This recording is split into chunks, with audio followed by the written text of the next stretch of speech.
Thank you very much. Thank you, bro. Hello, Toy. Do you How are think you? the atmosphere in France can be better than in Australia? Well, we'll have to wait till Saturday, but I don't know if the French are rowdy as Australians. We're pretty rowdy, but I'm keen to wait and see.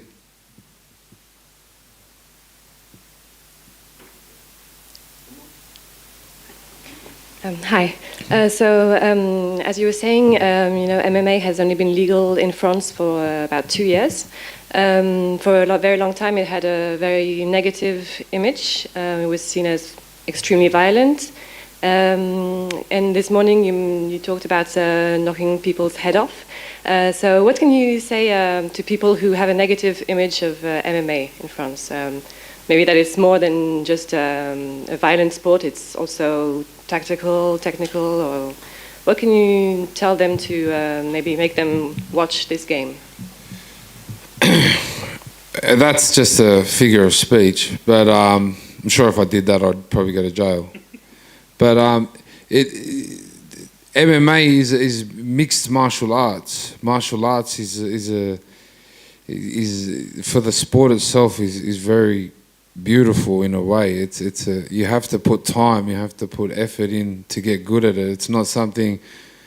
I'm a street fighter. I consider myself as I call myself a street fighter. But the whole MMA as a sport, it's jiu-jitsu, taekwondo. These are all sports that you can't just rock up and do for one day. It requires time and effort. It's a beautiful sport and it's a beautiful thing. And what better way to express yourself than challenging against another human that practices the same things, you know what I mean? So I think the sport is beautiful and it's something that kids should get into for self-defense and to keep grounded and for your own confidence, because in a gym you can never get too big-headed because it'll soon get put down. Well, that sounds aggressive again, but fuck, I'm not the one to talk to us.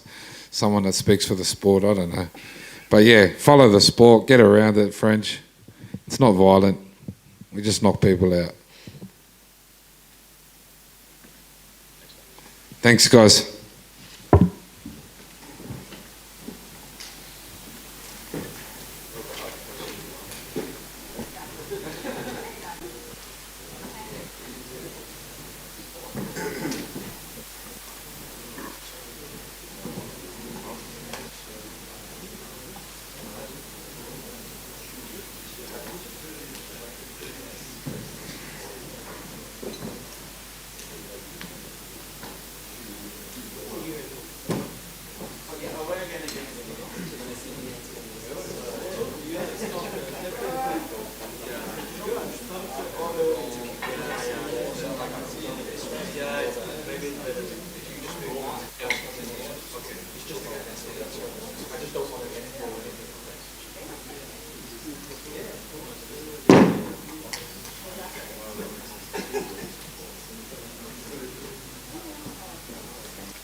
Nathaniel, just over here.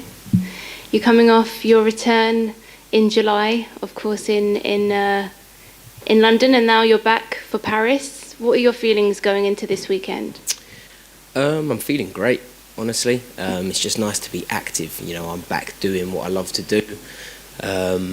I haven't got serious weight cuts, where I have to kind of put my life on hold for 12 weeks. So, 5 weeks ago, I fought Charles Rosa, and now I've got Charles Jourdain.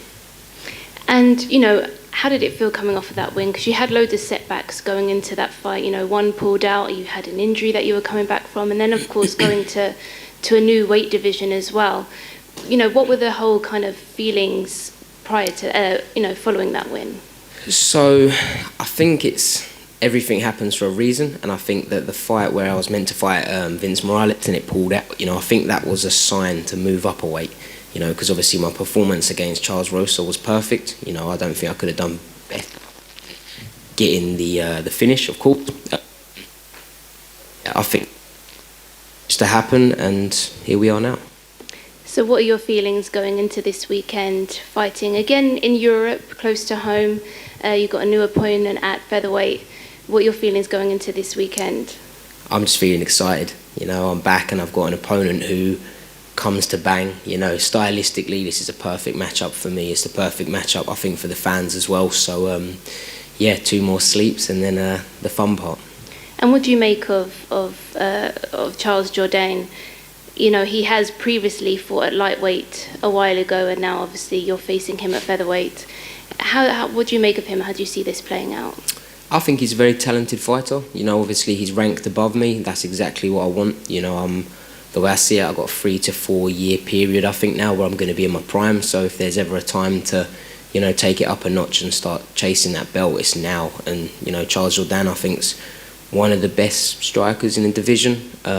So I think a good win over him puts me in that maybe top 15 rankings. And, if it doesn't, then I'll just keep knocking out whoever I've got to, and eventually get a shot. And you see this definitely as a permanent move for you in this division? Yeah, 100%. The cuts to bantamweight were just too much for me. I won't close the door on 135 if there's, a matchup that, the UFC are happy for me to take and that I'm happy to take. But there's no way that I'm competing 4 times a year at 135. And what do you think of Charles in terms of the skill set and how you match up with him? I think he's very talented, but I see a lot of holes in his game. I guess we're both strikers. We both can grapple. Of course, he's a black belt in jiu-jitsu. I'm not going to say that neither one of us would go for a takedown or anything like that. But in the striking department, he's very dangerous, but he's also very reckless. I think he leaves himself very open with certain things he throws, and I'm aiming to capitalise on that. So, I think it's going to be a good old-fashioned human game of chess. Thank you. Nathaniel, earlier today, I think it was, you put out a tweet saying you were feeling the best physically that maybe you ever have going into a fight. And I'm just curious if you can kind of contrast that to other fights you've had recently, and have you done anything in training that's led to this? So I haven't done anything different, but obviously I've not come away. So after the Charles Rosa fight, we just stayed in the gym. So I'm fitter. The numbers don't lie. I'm hitting better numbers on my cardio. I'm faster. I'm more powerful. And I'm feeling good. I'm feeling strong. I'm feeling healthy. I've got a little bit of a weight cut to do tonight. But at the moment, I'm feeling like the best Nathaniel Wood that could possibly be going into that fight Saturday night. Last couple of days, and it's time to go to work. And this is somewhat of a quick turnaround after the last one. And how important was it for you to get back in quickly after all the time that you lost in the past? For me, it's everything. A lot of people ask us, "Are you nervous to fight?" If I'm honest, no. This is what I do for a living. I've been in this game for 14 years now, so this is what I enjoy to do. The bit that I don't enjoy is the weight cuts and sometimes the grueling training sessions. But now I haven't got to worry so much about the weight, and that makes the training sessions easier. So, straight after that fight, I was on the treadmill and I thought, why go away and, put weight on and get fat? I may as well stay in shape and just do it again, get paid again. And, I get to come Paris. I've never been here before, so it's a great experience. And if I'm honest, I'm living the dream. So, regardless, I think it's a win-win for me. And last one for me. Your opponent's French-Canadian, not French, but the fans will probably be in his corner. Do you revel playing spoiler a little? To be honest, I don't mind. As long as the crowd have got a buzz, I'm happy. So I'd rather be booed than it just be dead silent in there. But I'm hoping that we've got a lot of English fans in there as well. So I'm I'm excited, and regardless of what the crowd think, at the end of the day, it's just me and Charles in there. Best luck on Saturday. Thank you. Nathaniel, just another quick one. Charles was in here earlier and he said that he thinks he can break you mentally. Just wanted to know what your response was to that. I don't know where he's got that from. If he's seen any of my fights, I think it's safe to say that that's not going to happen. How do you feel about fighting in Europe now twice in a row in a short period of time? Does it make it easier also for you to stay active? Yeah, much easier, much more comfortable, no jet lag, less to worry about, and if I'm honest, I feel spoiled fighting in Europe. Thank you. Done? Perfect. Thank you, guys.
Is it because they cover this? I'm gonna change it.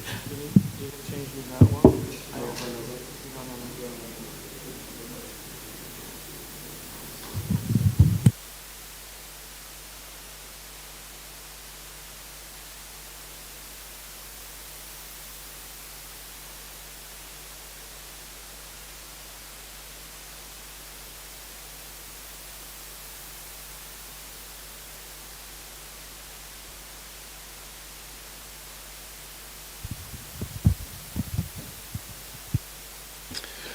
Marvin, these are all big fights, but Robert Whittaker is a former champion, sort of a legend in this division. I'm curious how you're feeling heading into this Saturday night, and what do you think about Rob as an opponent?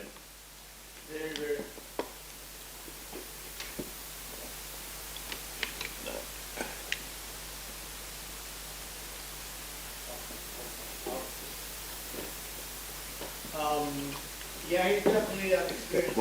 One sec, Marvin, the mic's still not working.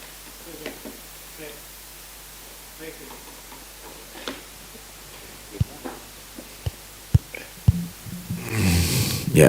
There we go. He's definitely an experienced opponent, but I feel very, very confident. And I'm not underestimating him, but yeah, man, I have a few aces on the sleeves that he's not going to know that I have. And, like he's definitely very good, but with that being said, he's the same fighter that he was like a year ago. He's the same fighter that he was in his last fight. I'm not. Like, I keep improving. I'm more hungry. And, like, I'm on my way up. I don't believe he is. So, that's the biggest difference there. Do you think that's something that you can take? Not that you're not a confident guy, but is that something you can take confidence from, where you think, hey, I'm still improving. I don't see this guy improving. He might be sort of starting to plateau here. So I know I can go in there and do different things than he can at this point. Oh yeah, absolutely. I mean, that shows not just in our not just in the fight. That's in everywhere. Like in my training, I go in and I want to get better. I'm giving it my all. Like it's different when you want to just cruise. I mean, he's a great fighter, and I don't believe that he goes into training cruising. But like the hunger is way different. Like what I want is not what we're different. Like I said, I'm on my way up, and he's not. That's it. When you look at the fight itself, are you expecting more of a grapple-heavy fight, or do you think you can go out there and get into a war with this guy? Do you think he's going to try and avoid you and use his range? Where do you think this fight takes place on Saturday? How does it go? He can't grapple with me. He can't grapple and be successful with me. He just can't. So he'll try, and I welcome it if he does. But he really can't. I can, and I can do anything in that fight, and I will. Because it's MMA at the end of the day. And but yeah, man, like I said, I think I match up very bad for him. Like my skills match up very well for myself against him, and the way that I fight will drain him, will make him do mistakes, and I'll capitalize on those. What's on the line for the winner here? Right, both of you have fought Izzy. Both of you didn't beat him then. So do you guys kind of have to hope that Alex Pereira beats him in November, or do you think, hey, look, I'll just keep fighting, keep winning, and eventually he will have to fight me one more time? Yeah, I mean, I don't plan things like that, but like, I want Pereira to win just because it would excite me more as a next challenger eventually. And I think that will happen because after this, I mean, I'm going to establish myself as #1 contender. I mean, what's left for me? I'll pretty much fought everybody. And yeah, I mean, I think it would be undeniable another title shot with a great performance against Whitaker, But if it, yeah. I mean, like, Adesanya, it's over, man. Nothing excites me about that guy. Of course, I'll get my win against him before I'm done with all this. But yeah, man. I mean, the things that he can do best now is painting his nails. I definitely like more Pereira, and the way he carries himself and the way he goes about fighting and all that. Like, not much bullshit, just straight bad motherfucker type of thing, and that's it. Not into the painted nails look, no? Oh hell no, man! Come on. This old wave gotta change, man. This old wave we're going. It's not good. A guy you have fought, Paulo Costa, he said that he wanted to fight the winner of this fight. I'm curious, after everything that happened with you last time, the weight and all that crazy stuff, is that even something you would ever entertain again, or do you think, no, screw that guy? But then he changed. This guy just like, I think he changed opinion again. He's like, this guy like, someday will... I'm actually a fan of his Twitter, I'm not going to lie. His Twitter is so fucking funny. So, I don't know. I don't think he deserves it. Not after a fight like that, especially. It's not in my mind right now. You didn't. What did you think of his fight with Luke? It was nice to watch from a fan point of view, but that was like from a elite fighter point of view, there wasn't much. I mean, it was an all-out war, not much game planning, not much. When you go to war, you got to have a plan and you got to stick to the plan. And yes, things can go wrong and you can make adjustments, but you got to have an underlying plan. That thing was just like a brawl, like both people there was like no managing of energy, no game plan. Like when he got him hurt, he took him down. Like it was just like an all-out brawl, like messy slugfest kind of thing, Marvin, just over here. You mentioned about Adesanya. What did you make of his past performance against Cannonier? 0. It's delusional shit. People left before the fight finished. I was there. Bullshit. Came out with all that doing that thing. So he did the same thing with me. Come out with a samurai thing. Oh, I'm gonna revenge, man. Like do it for my friend. Didn't do nothing. It's over. And given his history with Pereira, how do you see that fight unfolding at UFC 281? I really hope he goes out on another oxygen mask. But and I think it can happen because that's gonna be a kickboxing fight. With that being said, I'm done talking about this guy, to be honest. And you said Pereira obviously interests you the most in terms of that matchup there.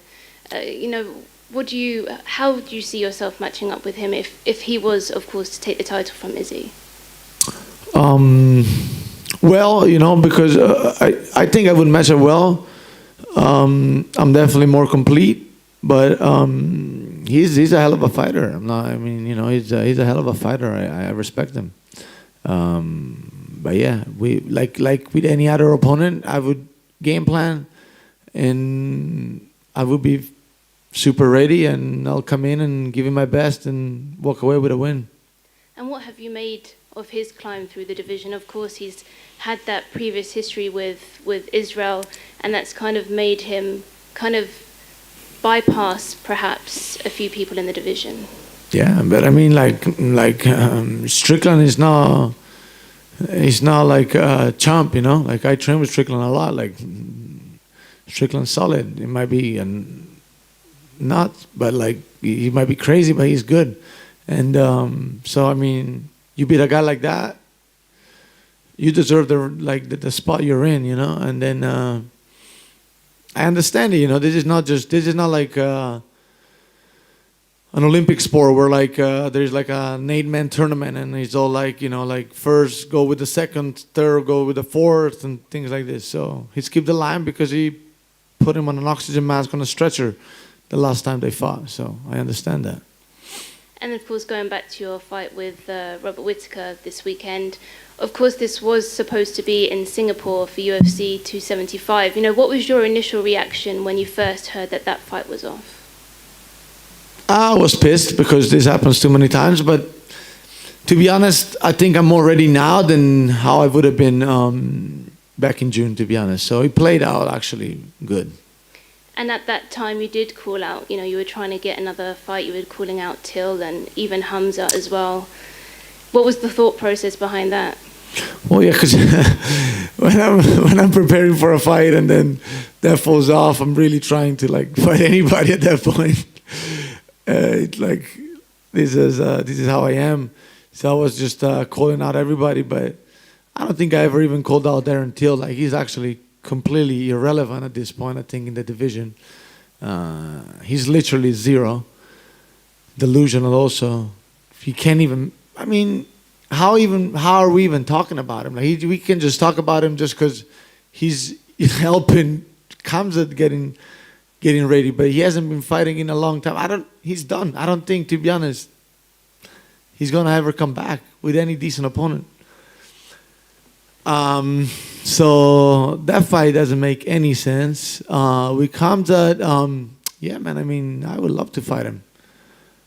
Later on, for sure. Let's see if he stays down, if he comes up. But yeah, for sure, that's a fight that excites me too. What did you think about him being matched up with Nate Diaz? How do you think that goes down?